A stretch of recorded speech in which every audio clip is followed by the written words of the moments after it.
Hi అండి, అందరికీ నమస్కారం. Welcome to Vasu Electrotech. ఈరోజు మనం ఈ వీడియోలోని ఎల్ఈడి ట్యూబ్ లైట్ ఏ విధంగా బిగించాలని చెప్పేసి ఈ వీడియోలో మీకు ఎక్స్ప్లెయిన్ చేస్తాను. అంతేకాకుండా మన సబ్స్క్రైబర్స్కి ఆఫర్ అయితే ఇవ్వబోతున్నాను అనమాట. అదేంటంటే మీరు చూడండి, ఈ వీడియో చూస్తే మీకు తెలుస్తుంది. Let's start our video. మనకైతే కస్టమర్ ఒక ఆయన ఫోన్ చేశారండి. కొత్తగా ఇల్లు అయితే తీసుకున్నారట. అందులో ఎల్ఈడి ట్యూబ్ లైట్లు బిగించాలని చెప్పేసి మనకి ఫోన్ అయితే వచ్చింది. అయితే మేము ఇంటికి అయితే వెళ్ళామండి. ఎల్ఈడి ట్యూబ్ లైట్లు అయితే ఫిలిప్స్ కంపెనీ అండి. మొత్తం కేస్కి 20 లైట్లు ఉంటాయి. ఈ 20 క్వాంటిటీ ఉంటుంది అనమాట. ఈ 20 క్వాంటిటీ మనం బిగించాలి. అంటే డబుల్ బెడ్రూమ్ ఫ్లాట్ అండి ఇది. అంటే ఇందులో మనకి కిచెన్ రూము, అలాగే 2 బెడ్రూమ్లు, హాలు కలిపి మొత్తానికి ఒక 5 లైట్లు అయితే పడుతున్నాయండి. ఇలాంటివి అయితే 4 పోర్షన్లు ఉన్నాయి. సేమ్ ఇలాంటివి 4 ఉన్నాయి కాబట్టి మనకైతే 20 లైట్స్ అయితే పడతాయి. అయితే ఒక లైటు ఏ విధంగా బిగించాలనేది మీకు చెప్తాను. ఎవరైనా కొత్తగా చూస్తున్న వాళ్ళు అయితే మీకు ఇన్ఫర్మేటివ్గా ఉంటే కనుక మన వీడియోని లైక్ చేయండి, అలాగే ఛానల్ని సబ్స్క్రైబ్ చేయండి. ఇదేంటి హాల్ రూమ్ అనమాట. ఈ వెనకాల ఒకటైతే బెడ్రూమ్ ఉంది. ఇవ్వండి, ఇది బెడ్రూము. అంటే అందులో హాల్లో వీలైతే 2 లైట్లు వేసుకుంటే బెస్ట్ అండి, లైటింగ్ ఎక్కువ వస్తుంటుంది. బెడ్రూమ్లో అయితే ఒకటి సరిపోద్దండి. అలాగే ఇదైతే కిచెన్ రూమ్ అండి. కిచెన్ రూమ్లో కూడా ఒక ట్యూబ్ లైట్ అయితే కంపల్సరీ కావాలండి. ఎందుకంటే వంట వండినప్పుడు అది మనకి కొంచెం చీకటిగా ఉంటే మాత్రం అది పనిచేయదండి. లేడీస్ చాలా ఇబ్బంది అవుతుంది.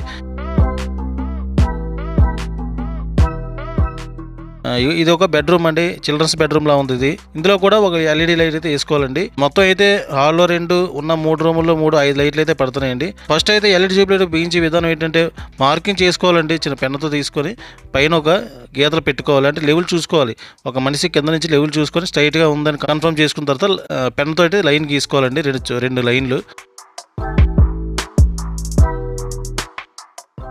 ఇదైతే కనెక్షన్ అండి, ట్యూబ్ లైట్ ఇచ్చే కనెక్షన్ అనమాట. దీన్ని మాడ్యులర్ సీలింగ్ రోజ్ అంటారు. 2 వైర్లు అయితే ఉంటాయండి ఫేస్ నోటర్లో. ఏ వైర్కి ఏది ఇచ్చినా పర్లేదండి. ఎల్ఈడి ట్యూబ్ లైట్ కూడా 2 ఉంటాయి. ఏ వైర్ ఇచ్చినా ఎటు ఇచ్చినా సరే ఇబ్బంది అయితే ఏం లేదు. ముందుగా అయితే కన్నాలు వేసుకోవాలంటే డ్రిల్లింగ్ మిషన్ తోటి మార్కింగ్ చేసుకున్న తర్వాత మనం 2 హోల్స్ అయితే వేసుకోవాలి.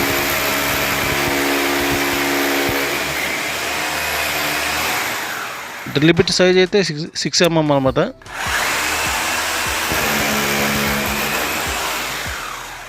హోల్స్ అయితే పెట్టుకున్న తర్వాత రావుల్ ప్లగ్స్ అంటారండి, రావుల్ ప్లగ్స్ అయితే వేసుకోవాలి. సైజ్ అయితే 6 mm అనమాట. 6 mm అంటే షాప్లో అడిగితే ఇస్తారండి. ప్యాకెట్ 30 రూపాయలు 20 రూపాయలు ఉంటుందండి. హోల్స్లో రాయల్ ప్లగ్ పెట్టిన తర్వాత మనం హ్యామర్తో కొట్టాలి. ప్రజెంట్ అయితే మనం హ్యామర్ ఇంటి దగ్గర మర్చిపోయాం అనమాట. అందుకే మా వాడు కటింగ్ ప్లేట్తో కొడుతున్నాడు. ట్యూబ్ లైట్లు అయితే 2 క్లాంపులు ఉంటాయండి. ఆ 2 క్లాంపులు కూడా ఈ విధంగా పెట్టుకోవాలి. చూపిస్తాను చూడండి. స్క్రూ అయితే ఈ విధంగా క్లాంప్లో గుచ్చి మనం రాయల్ ప్లగ్ కొట్టాం కదా, అక్కడ స్క్రూ డ్రైవర్తో బిగించుకోవడం అండి. ఈ బిల్డింగ్ వైరింగ్ అయితే మనం చేయలేదు. స్విచ్లు అయితే లెగ్రాండ్ కంపెనీ వేశారండి. ఇంట్లో స్క్రూలు పెట్టి ఈ విధంగా బిగించుకోవాలి. 2 పక్కల కూడా ఇదే సేమ్ యాజ్ ఇట్ ఈస్గా మనం అయితే బిగించుకోవాలండి. ఈ విధంగా క్లాంపులు అయితే బిగించిన తర్వాత ట్యూబ్ లైట్ అందులో జస్ట్ ప్రెస్ చేసేనండి. అంటే ఫోటో మనం ఏ విధంగా అయితే మనం పెడతామో అలాగే సేమ్ యాజ్ ఇట్ ఈస్గా మనం ఈ ట్యూబ్ లైట్ని తీసుకొచ్చి ఆ క్లాంపుల్లోని ఇలా ప్రెస్ చేస్తే లాక్ అయిపోతుంది అనమాట. చూడండి, నేను పెడతాను.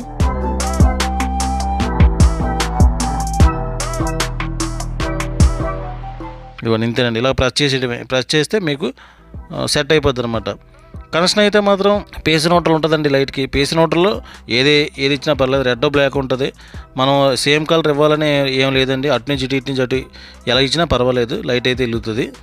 ట్యూబ్ లైట్ అయితే కనెక్షన్ ఇచ్చే ముందు ఒకసారి పవర్ వస్తుందో లేదు చూసుకోవాలండి. పవర్ కానీ వస్తే కనుక మనం స్విచ్ అయితే ఆఫ్ చేసుకోవాలి. స్విచ్ ఆఫ్ చేసుకొని కనెక్షన్ అయితే ఇచ్చుకోవాలి.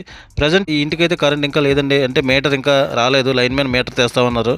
అన్నీ ముందుగా మనం ప్రిపేర్ చేసి పెట్టుకున్నారన్నమాట ఓనర్ గారు. లైట్ అయితే మనం బిగించండి, ఇంతేనండి ఎల్ఈడి ట్యూబ్ లైట్ బిగించడం. పవర్ లేదు కాబట్టి లైట్ అయితే వెలిగించట్లేదండి. ఇబ్బంది అయితే లేదు, ఎందుకంటే 1 ఇయర్ అయితే వారంటీ ఇస్తున్నారు. ఇప్పుడు అన్ని ఎల్ఈడి కంపెనీ అంటే అన్ని కంపెనీ ఎల్ఈడి లైట్లు కూడా మినిమం 1 ఇయర్ అయితే వారంటీ ఇస్తున్నారండి. మీకు 1 ఇయర్లో లైట్ పోతే కనుక లైట్ మార్చుకోవచ్చండి, ఇంకో లైట్ అయితే ఇస్తాము. బిల్లు అయితే తీసుకుంటే కనుక బిల్లుతో పాటు లైట్ మీద కూడా రాయించుకోండి. వారంటీ మార్కర్ పెన్తో రాయించుకుంటే బెస్ట్. అలా రాయించుకోలేదు అనుకోండి, మీరు బిల్ అనేది ఎక్కడైనా పడేస్తే కనుక, ఎక్కడైనా పెట్టి మర్చిపోయినా లేదంటే పోయినా కానీ మీకు వారంటీ అనేది ఇవ్వరు అనమాట. సో మీరు లైట్ మీద మీరు వారంటీ అనేది రాయించుకుంటే కనుక, మనం లైట్ పట్టుకుని వెళ్ళిపోతే ఏ షాప్లో అయితే కొన్నారో ఆ లైట్ పట్టుకోవడానికి వెళ్ళిపోతే మీకు 1 ఇయర్ బిఫోర్ మీకు లైట్ పోతే కనుక మీకు ఇంకో లైట్ అయితే కొత్త లైట్ అయితే మీకు ఇస్తారండి. ఇదేనండి మన షాపు. సేల్స్ అండ్ సర్వీస్ అనమాట. అంటే రిపేర్ కూడా చేస్తాం మనం. మిక్సీలు కానీ, గ్రైండర్లు కానీ, కుక్కర్లు కానీ, ఎలక్ట్రికల్ వర్క్స్ అని చేస్తాం. అలాగే కొద్ది సామాన్లు కూడా అమ్ముతామండి. అంటే లైట్లని, ఫ్యాన్లని, అలాగే స్విచ్లు, వైర్లు ఇవి కూడా ఉంటాయి. అంటే భారీ మొత్తంలో ఉండవన్నమాట చిన్న షాపు. గూగుల్లో కూడా శివశక్తి ఎలక్ట్రికల్స్ గాజువాక్ అని కొడితే మీకు అడ్రస్ చూపిస్తుందండి నా షాపు. అయితే ఇప్పుడు మార్కెట్లోని 20 watts LED tube light 150 rupees లోపు అయితే లేదండి. మనం అయితే మన సబ్స్క్రైబర్స్కి 150 రూపీస్కే మనం ఎల్ఈడి ట్యూబ్ లైట్ అయితే ఇవ్వడం జరుగుతుంది. మరి ఈ ఐటమ్ మీరు పర్చేస్ చేయాలనుకుంటే మా టెలిగ్రామ్ ఛానల్ లింక్ అయితే కింద పెడతానండి. అలాగే వాట్సాప్ నెంబర్ కూడా కింద డిస్క్రిప్షన్లో పెడతాను. మరి ఇంతేనండి ఈ వీడియో. మరి ఈ వీడియో మీకు ఇన్ఫర్మేటివ్ ఉంటే కనుక మన వీడియోని లైక్ చేయండి. అలాగే ఛానల్ని సబ్స్క్రైబ్ చేయండి. Thank you very much.